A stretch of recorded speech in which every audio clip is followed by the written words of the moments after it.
Il y a plusieurs personnes qui interrogent par rapport à la prophétie d'Ésaïe qui a été citée lors d'une prise de parole officielle concernant le conflit israélo-palestinien. En fait, les frères, on ne sait pas en fait de quelle prophétie il a parlé, parce que ça peut être des versets d'Ésaïe 13. Malheureusement, quand on constate ce qui se passe aujourd'hui, c'est possible. Ça peut être Ésaïe 35, Ésaïe 42, 49, 53, 58, 61. On ne sait pas vraiment, parce qu'en fait, il n'a pas donné d'explication claire, d'accord. La seconde des choses, c'est que on sait très bien que la communauté juive attend avec impatience l'arrivée imminente de Messih ad-Dajjal que eux considèrent comme le Machar. Mais ce qu'il faut savoir, c'est que ni leurs rabbins ni nos imams ne savent précisément l'arrivée de Dajjal. Personne, en dehors d'Allah, il n'y a personne qui peut savoir. Tu peux potentiellement. On a des signes, d'accord. Nous, on a des signes, d'accord. On a des preuves, on a des textes. Eux aussi, ils ont potentiellement des textes. Mais tu ne peux pas savoir précisément quand. Le seul qui sait, c'est Allah subhanahu wa ta'ala. La troisième des choses, c'est que, en fait, en réalité, Dajjal, il va sortir, Inch'Allah. C'est pas, le véritable souci, c'est pas de savoir s'il va sortir ou pas, ou bien quand est-ce qu'il va sortir. Le véritable problème, c'est de savoir comment est-ce que nous, on sera spirituellement et religieusement au moment de sa sortie. Parce qu'on voit bien que, en termes de pratique, c'est pas top ces derniers temps. Les musulmans voient que la prière, elle est faite en retard, les mosquées sont délaissées, le Coran, il est oublié, la pratique, elle est négligée.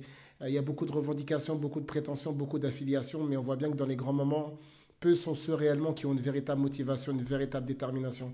On est là, on a une pratique qui est passager. Pendant Ramadan, on s'accroche, et puis ensuite, après, quand il y a l'actualité, les gens ils reviennent vers Allah, et puis ensuite, après, il y a l'UFC, on oublie, après, il y a Champions League, on oublie, après, il y a la boxe, on oublie, après, il y a des sorties à droite à gauche, les gens, ils oublient. Est-ce que tu comprends?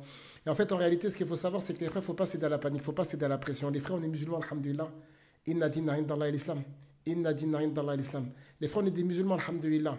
Le musulman, il reste stable, il reste tranquille dans les grands moments. Pourquoi? Parce qu'on est déjà au courant, on a des textes, on a des récits, on a des versets coraniques, on a des ahadiths, on a des études, on a tout ce qu'il faut, les frères. C'est pas, en fait, en réalité, c'est maintenant qu'il faut faire preuve de bon sens. C'est maintenant qu'il faut faire preuve de religiosité. C'est maintenant qu'il faut faire preuve de spiritualité. C'est maintenant. C'est dans les moments comme ça qu'on s'accroche à la religion. Le fait de mettre des ahadiths, des rappels, des grandes paroles, des grandes vidéos, des grandes émotions pour répondre absent dans les grands moments, ça sert à quoi? Beaucoup de personnes qui mettent en garde toute l'année, il faut faire, aujourd'hui on ne les entend plus. Pourquoi? Parce que là c'est différent, Harry. Est-ce que vous comprenez? Il faut rester stable et n'ayez pas peur, alhamdoulilah, même si c'est la fin des temps et alors.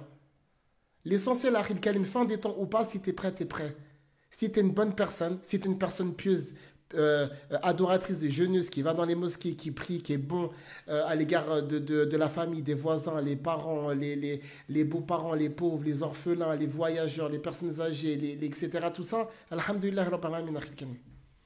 Fabarakallahu fikum les frères, plutôt que de vous prendre la tête, parce que ça, tout le monde est comme ça veut dire quoi ça? Les frères, plutôt que de partir à droite, à gauche, réconciliez-vous avec Allah Azzawajal dans un premier temps. Dans un second, réconciliez-vous avec les gens, revenez repentant vers Allah subhanahu wa ta'ala. En face, ils le savent.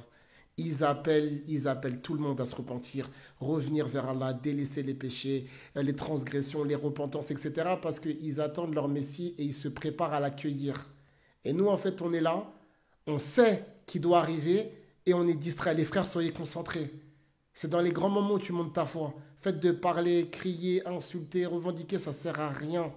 C'est dans les grands moments où on voit ceux qui sont vraiment convaincus, ceux qui sont sereins, ceux qui sont réellement croyants, affermis, enracinés, sincères, authentiques, véridiques.